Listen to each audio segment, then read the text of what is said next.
Hello friends, this is Ryan from Behind Eyes Gaming, and welcome to Path of Exile. I am going to start a playthrough on this, and I'm going to do a quick little guide here. So I'm not going to give an in-depth guide on all the characters. I am in character creation currently, and I'll just go a quick little run through of all of them. So Templar, it's in the upper left hand side of the tree.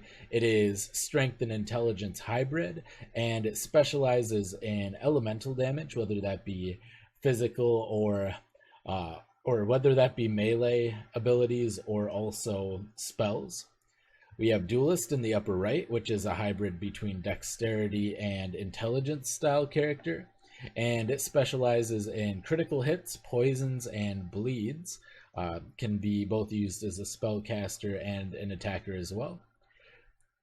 And granted, every class can be used as anything. Just keep that in mind. You can literally you could be a spellcaster on a Marauder, which is a pure strength character if you want.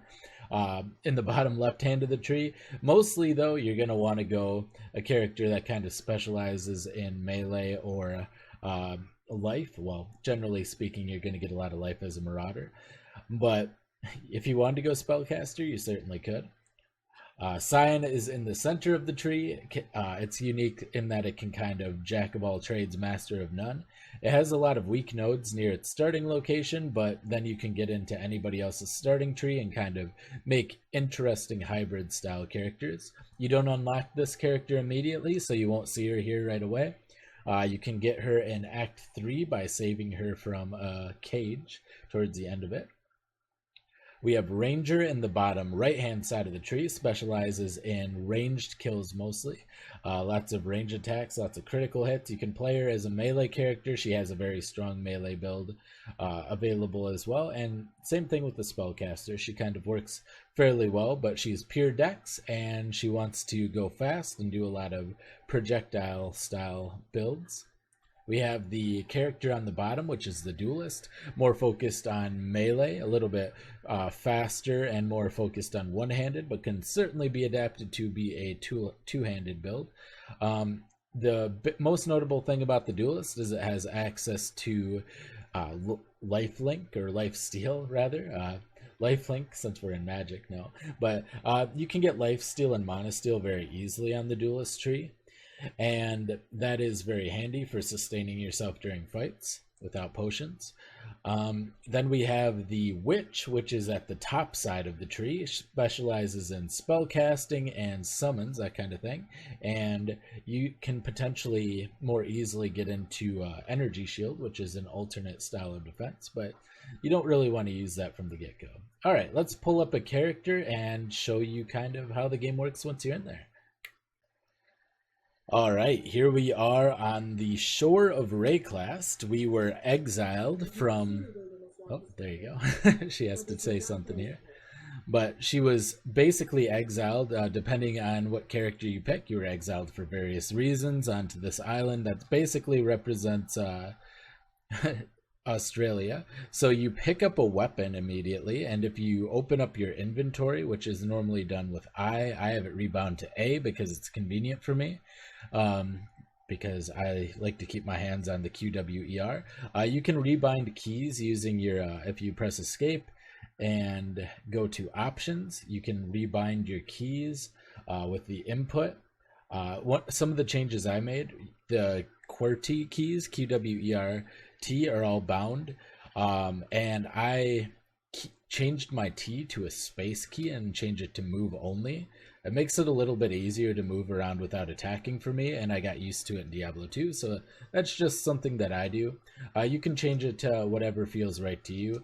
Generally speaking, I use the QWER as my main supplemental skills, and then right-click as my main attack skill. You get your first attack. You start off with only basic attacks. You talk to this dying exile. He goes on about something, gets eaten by this zombie. You kill this zombie, and you're given your first skill gem. In this case, it is Burning Arrow. You open up your inventory, and you can put it in one of these little slots. Think of it as kind of the materia system from Final Fantasy VII. It gives you a skill. Now we have Burning Arrow. It automatically bound to our right click.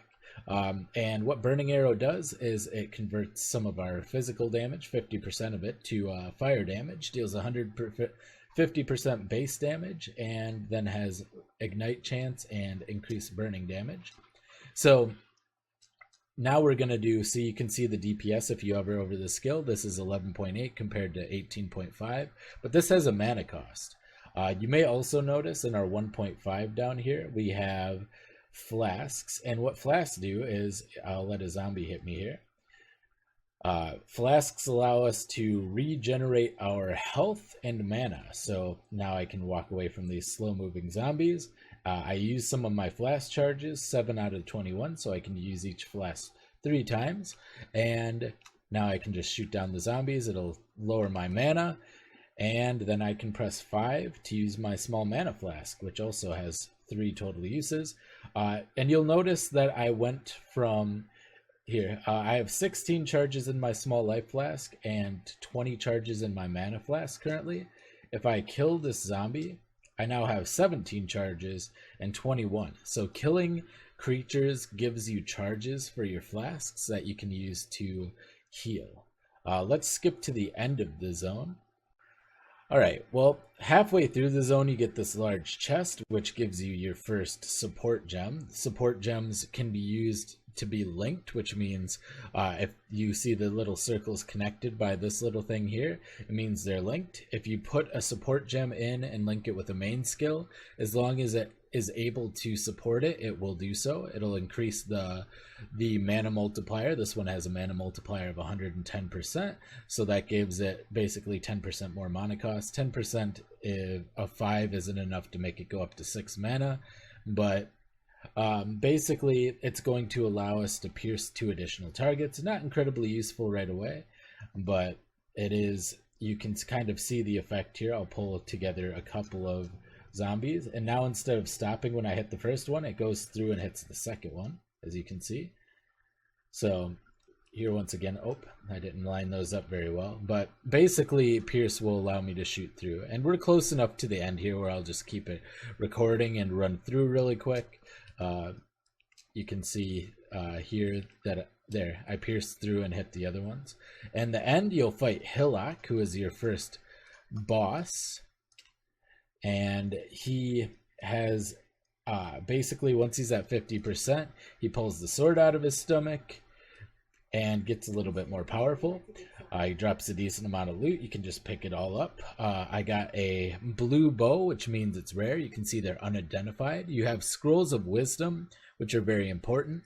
I can use this to identify, and it see that it gives me 9 dexterity and 2 to 3 fire damage. Unfortunately, I won't be able to keep my links if I do this. However, I don't really need Pierce, or I can use this Shabby Jerkin, which will give me a decreased movement speed. You can see that on your defense. Movement speed -3 compared to when I take it off, it's not there. So you do get a slight movement speed reduction, but if I want to keep these linked, I can use this Shabby Jerkin, and now I go from 18.2 up to 23.3 damage. All right, and we're going to go into town. Once we get into town, we get our first couple of quests. We talk to our NPCs. They give us a little backstory. And when we talk to Tarley, he gives us our first option of another skill gem. I think for now I'm going to use Shrapnel Shot as my main. Shrapnel Shot automatically pierces enemies, so I'm going to keep Pierce available, but I'm going to move my main skill to Shrapnel Shot, and maybe I'll put Burning Arrow on a different one, maybe Q. You also level up from killing the boss, so you can pull up the skill tree by clicking the plus icon here.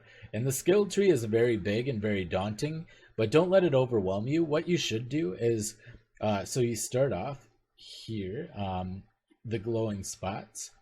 And as you can see, this is the Ranger starting area, this is the Shadow, this is the Witch, this is the Templar, the Marauder, and the Duelist, and then in the center is the Scion starting area. But your starting area will have a portrait of your character behind it, and you get the option between 18% evasion and 12 to life, or 16% projectile damage.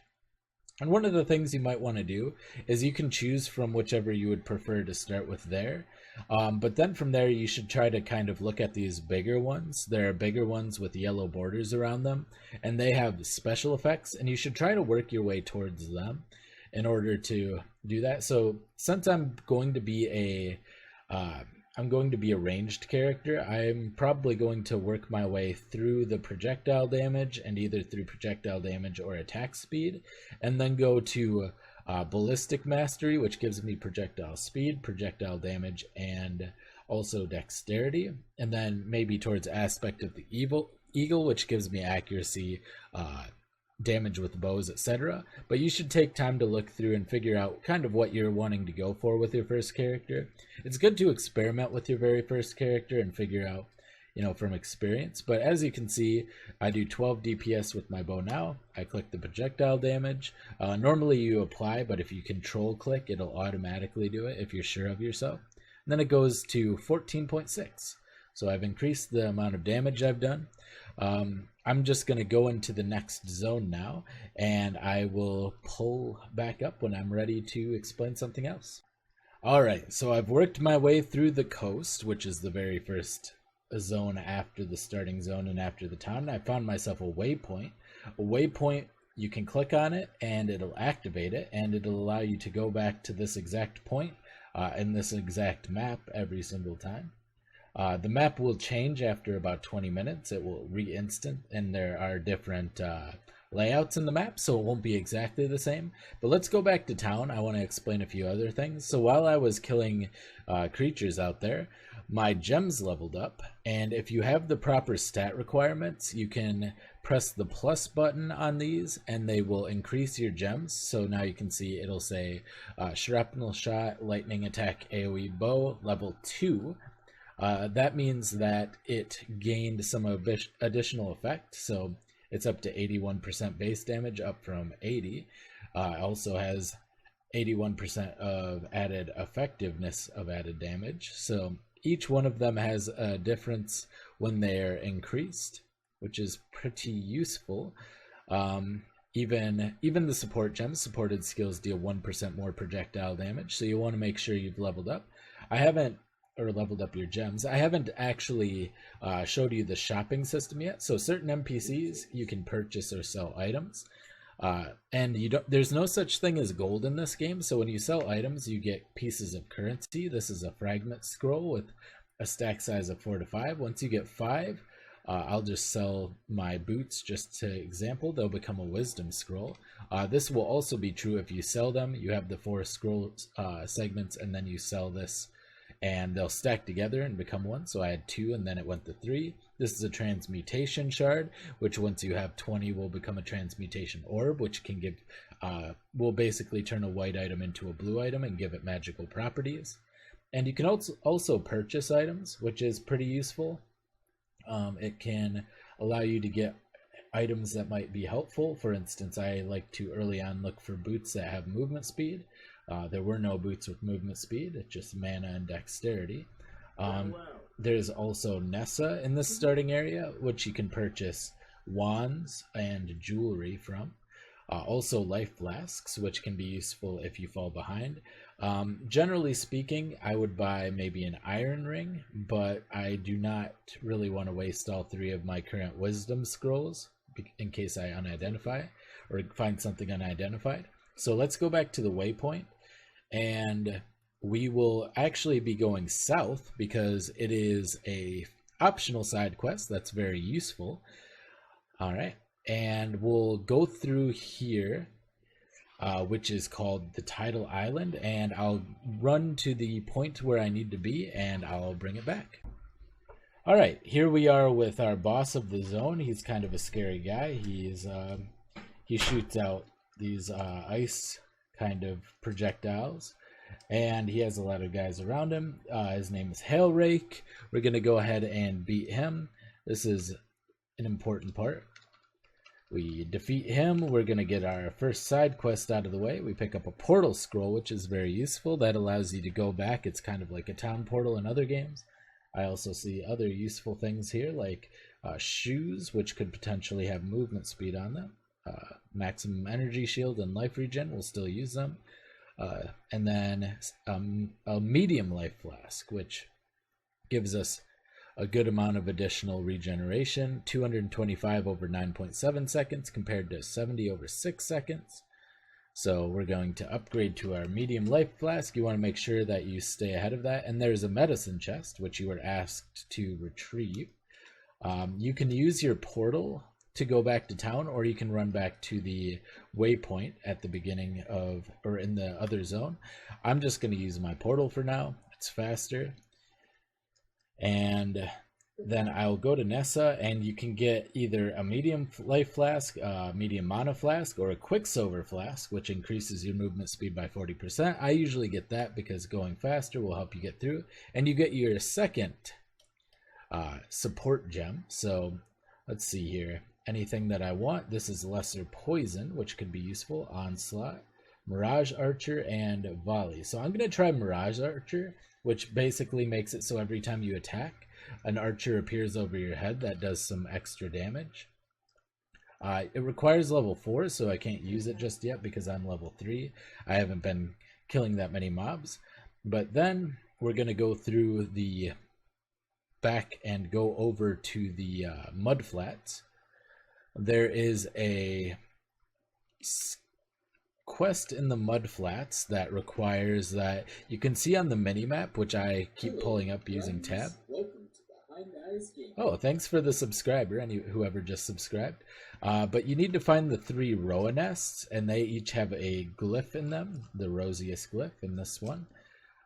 See, I can use my, if I press 4, I get this little circle around me here, and it makes me run faster. Then the Heliatosis glyph, I guess. And you'll be able to see that over here there's another exclamation point. That means it is related to a quest or is somehow important. And then I get the Ammonite glyph.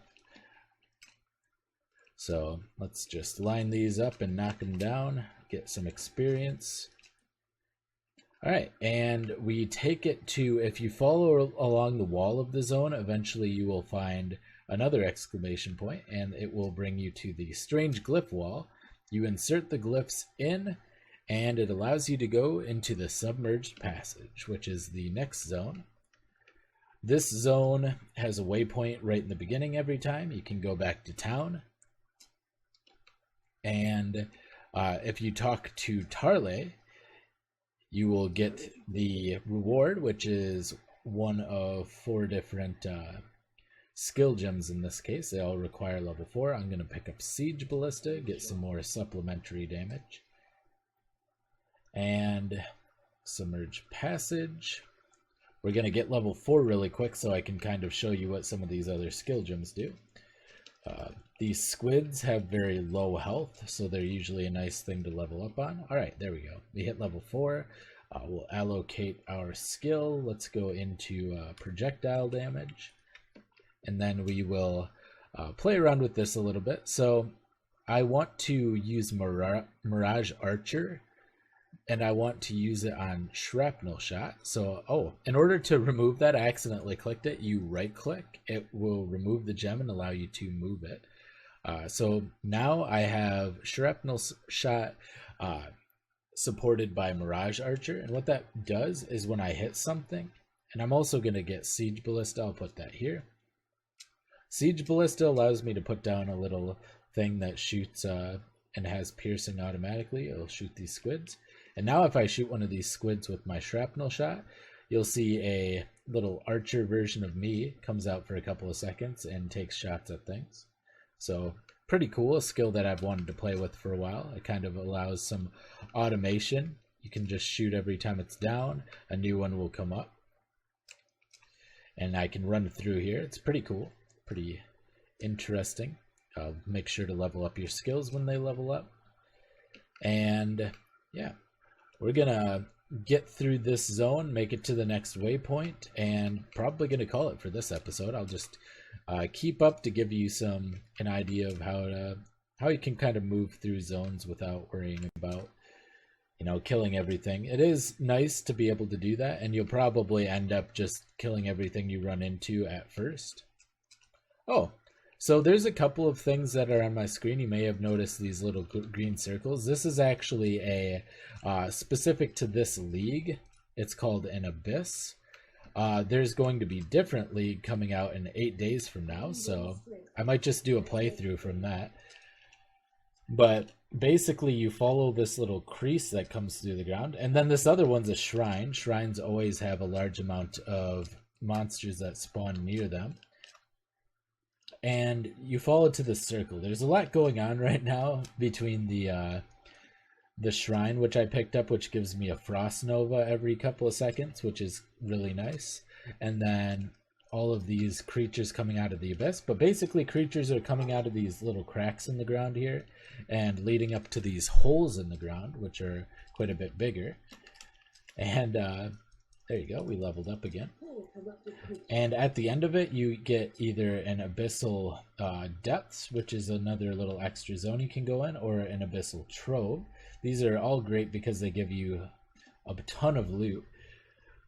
We got a couple of medium life flasks. We got a coral ring, and we're going to take the nailed fist. You can go ahead and pick up anything. For instance, I don't have a hat yet, so I'm just going to take that. I have 7 scrolls of wisdom, so I'm going to use them. This gives strength and maximum health. This one is rare. So yellow items, rather than having 1 to 2 magic properties on them, can have 4 to 6 magic properties, which is very handy.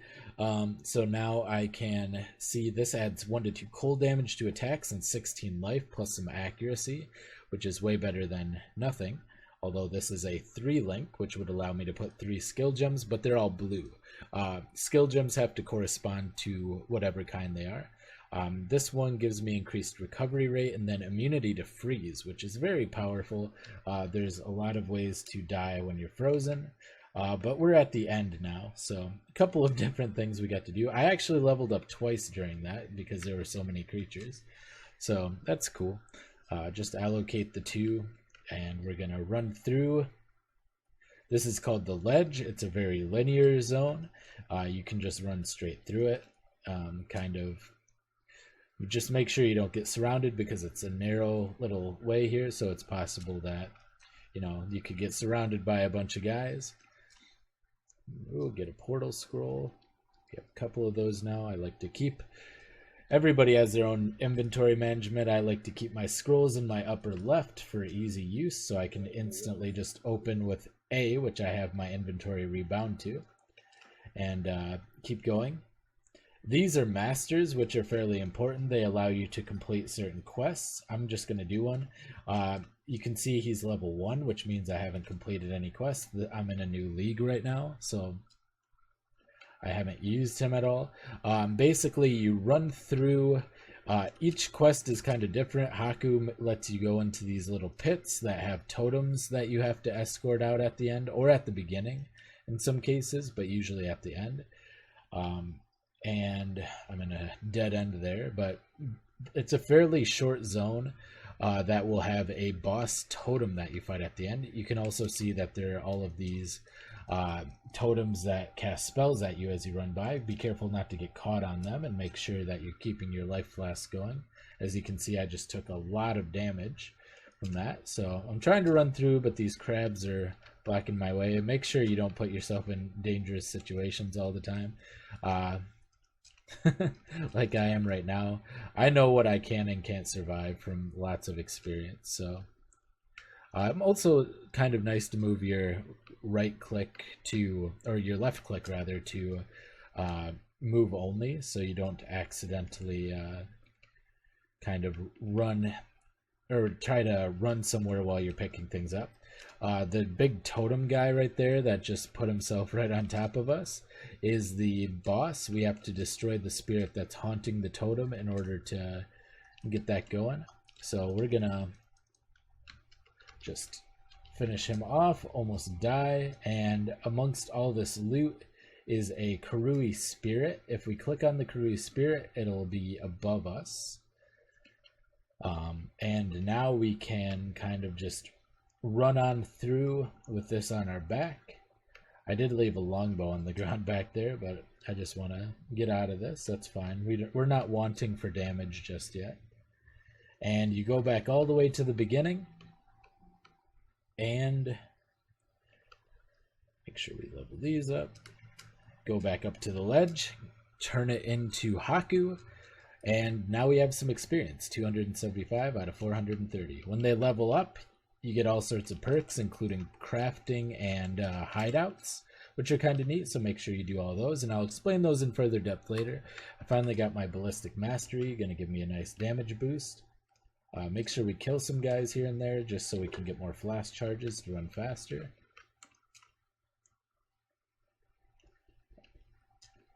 And we're almost finished here.